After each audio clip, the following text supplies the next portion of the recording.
The amount of acronyms used in the technology space will make you want to throw up. AI, API, ML, LLM, RPA. They all have the same letters repeated over and over, and if you are not familiar with them, when you start to hear people talking about it, it feels like they're speaking a foreign language. For example, recently I heard someone talking about LLM and then tried to break down the idea of learning language models. That's not what that acronym means. When we're talking about LLMs in the space of generative AI and technology today, we're talking about large language models. So I thought large language models would be a good spot to do another explainer video. But in order to do that, we've got to back up 2 steps to the larger umbrella term of artificial intelligence, or AI.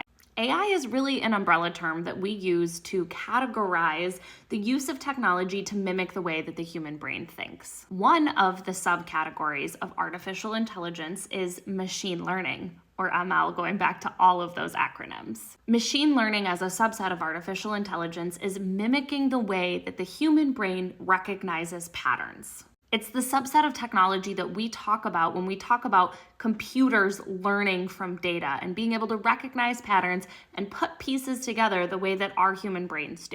Now, taking that 3rd step down to large language models, these are models that are specifically focused on interpreting and generating human language. And large language models do exactly what they sound like. We're taking massive amounts of written content like books and articles and blogs and bringing it all together as a data set for the AI to learn from. Over time, through all of this training, the computer or the model gets really good at recognizing the patterns of how words fit together and what different phrases mean and how people speak back and forth with one another. Other subsets of AI, you typically have pretty specific use cases. But because large language models are trained on so much data and have this deep and rich understanding of our language and can recognize these patterns, we can typically use them as more of a generalized solution, which is why we've been seeing so much of them popping up in chatbots or ChatGPT or Gemini, you name it.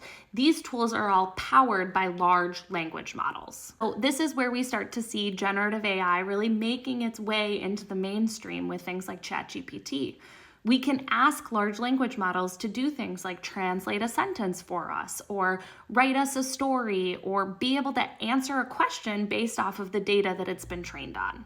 And it's very usable for the average end user because we are interacting with it in our own language, and it can interpret and understand the request coming from a human typing in a prompt or an inquiry.